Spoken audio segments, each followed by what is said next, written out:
तो अगर एक बिजनेस एक दिन भी बंद रहता है तो उसका कितना लॉस होता है, वी ऑल कैन अंडरस्टैंड। तो खासकर वो बिजनेसमैन जिनके काम लाइसेंस बेस्ड हैं उनके लिए भी आज की वीडियो बहुत इंपॉर्टेंट है। अक्सर क्या होता है, बिजनेसेस बहुत अच्छे चल रहे होते हैं, हमें उसमें काफ़ी गेन्स हो रहे होते हैं, सब चीज़ें बहुत अच्छे से चल रही होती हैं। अचानक जब ये लीगल इशू आ जाते हैं, और उसका रीज़न भी मैं आपको बताऊंगी कि वो अचानक क्यों आ जाते हैं। क्या होता है कि आप सडन सोचते हैं कि मेरे पास ये स्पेस जो है, मैं इसको अगर यहाँ पर एक टॉयलेट या रेस्ट रूम बना लेता हूँ तो it will be convenient for me. और वो जगह होती है साउथ ईस्ट की डायरेक्शन। साउथ ईस्ट की डायरेक्शन में अगर आपने वहाँ टॉयलेट बना लिया है, किसी वजह से वहाँ आपने वाटर टैंक रख लिया है, ब्लू या ब्लैक कलर किसी वजह से वहाँ इंट्रोड्यूस हो गया है, आपने कुछ नया फर्नीचर ला के रख दिया है, कुछ रग्स या कारपेट्स आपने इंट्रोड्यूस कर दिए हैं, किसी तरीके से अपने घर में कर्टन्स लगा लिए हैं, है ना, इस तरह की प्रॉब्लम्स आनी स्टार्ट हो जाती है। या अपने स्टाफ के लिए साउथ ईस्ट में आपने एक टॉयलेट बना लिया है। अक्सर रेस्टोरेंट्स में क्या होता है, एक बैक डोर की रिक्वायरमेंट होती है जहाँ से उनका स्टाफ अंदर या बाहर आ सकता है, उनका गार्बेज भी, उनका वेस्ट प्रोडक्ट भी वहीं से निकलना शुरू हो जाता है।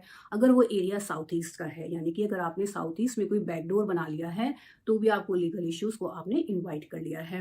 इसलिए हमने पहला जोन जो डिस्कस किया वो है साउथ ईस्ट की दिशा। ये दिशा बहुत इंपॉर्टेंट है। अगर साउथ ईस्ट की दिशा में टॉयलेट आ गया है, एंट्रेंस आ गई है, बैकडोर आ गया है, रेड टेप लीजिए या कॉपर की स्ट्रिप लीजिए और उसे ट्रीट कर लीजिए। As well as blue and black colour आपको वहाँ से हटाना ही होगा। अगर वहाँ पे कोई वाटर टैंक है उसे आपको वहाँ से शिफ्ट करना ही होगा। इस तरीके से आप जैसे ही अपने साउथ ईस्ट को स्ट्रेंथन करते हैं, उसके जो वास्तु दोष है दूर करते हैं, तो आपकी ये प्रॉब्लम भी दूर होने लगती है। इसके साथ साथ और भी एडिशनल रेमेडीज हैं जो आपको करनी होती हैं। जैसे मैं बात करूँ नॉर्थ वेस्ट का जोन, नॉर्थ वेस्ट के जोन में जब लीगल इश्यूज आते हैं और आपको गवर्नमेंट से सपोर्ट चाहिए तो आपने वहां पर अशोका पिलर या हमारा नेशनल फ्लैग जो है वो रखना है। जिस प्रॉपर्टी पे इश्यूज आ रहे हैं उसके डॉक्यूमेंट्स आपको वेस्ट में रखने हैं। तो ये सिंपल रेमेडीज हैं जो आपको करनी है। साथ ही साथ नॉर्थ वेस्ट की दिशा बहुत इंपॉर्टेंट रोल प्ले करती है इस तरह के कोर्ट केसेस या लीगल इश्यूज में, जिसकी रेमेडी मैंने आपको बताई। आप एक और रेमेडी